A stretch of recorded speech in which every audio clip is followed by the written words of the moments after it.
Hi everyone. Today is Thursday, October 4th, 2012. Today we're going to be talking about 12.5 functions. I'm Mr. Eves, and we're going to start off with objective. Our objective today is we're going to evaluate functions and write function rules. But before we do that, let's talk about what we learned before.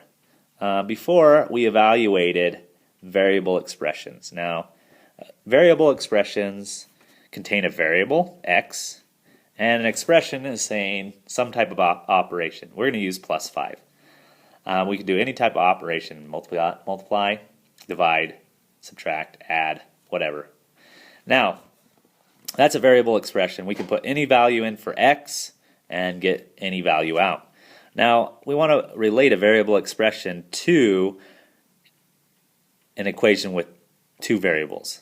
So when we have an equation with two variables, then we still have that same situation. If I put anything in for x, I get out a variable for y. If I say y equals something, some value, like 6, then we know that x has to equal 1.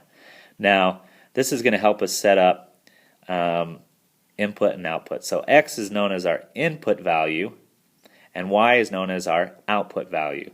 So if I put something into the machine, I have to add 5 to it. So let's set up our table to kind of write this down. And so x is going to represent our input and y is going to represent our output. So we have x and y. Now, like I said before, if I put 1 in for x, I add 5 to it, so I'd go 1 plus 5, and that gives me 6. And we're just going to make a quick little easy table. Next, if I put 3 in for x, I go 3 plus 5 equals y, and that's going to be our output, so 3 plus 5 is 8.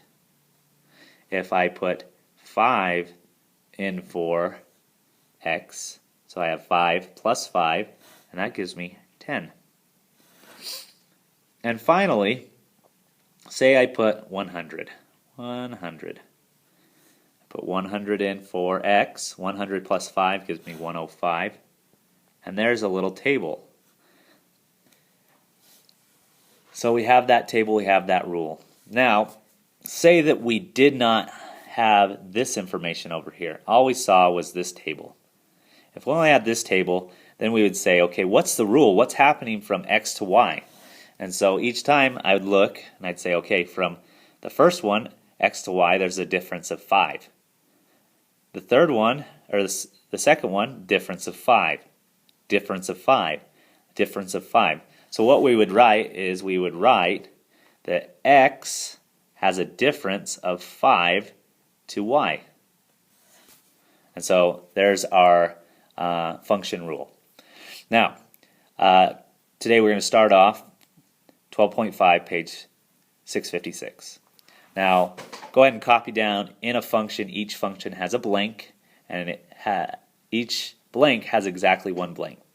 Now, we're going to say each input has exactly one output. So each x has exactly one y.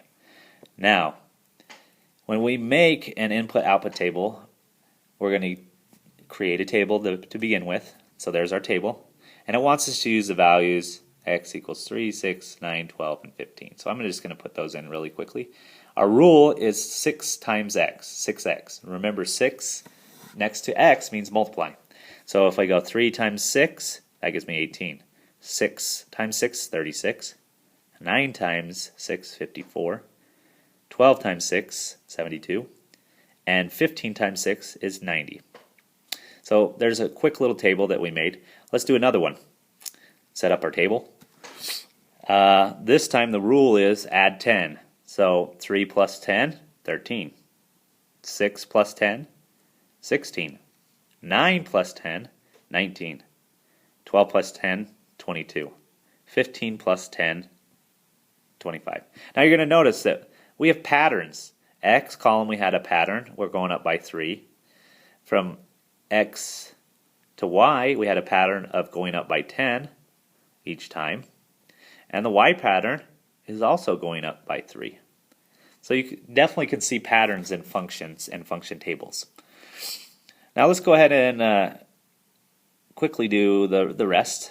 So we're going to do 1 to 13. And I'm actually going to skip over to the next slide and we're going to talk a little bit about it. So that's the rest of that one. Kind of look over that and check your answers on 4 and 5. And we're going to jump to the next page over.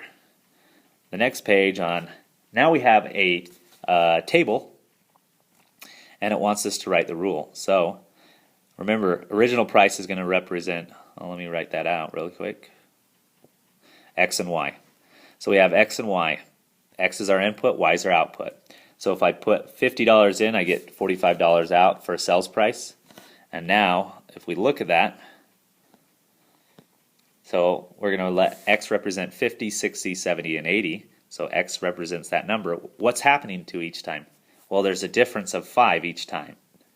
And so it's X minus 5, and that'll equal the Y value. Once we have that, if we put in 50 minus 5, does that give me 45? You bet it does. Let's try a couple more. 60 minus 5, does that give me 55? Yeah. So we notice that it's going to keep that same pattern, and we could finish it out. So just recall that we need to figure out what's happening between X and Y, between our input and our output. What's the rule? What's going on? This has been another tutorial by Mr. Eves, and I hope you have a great day.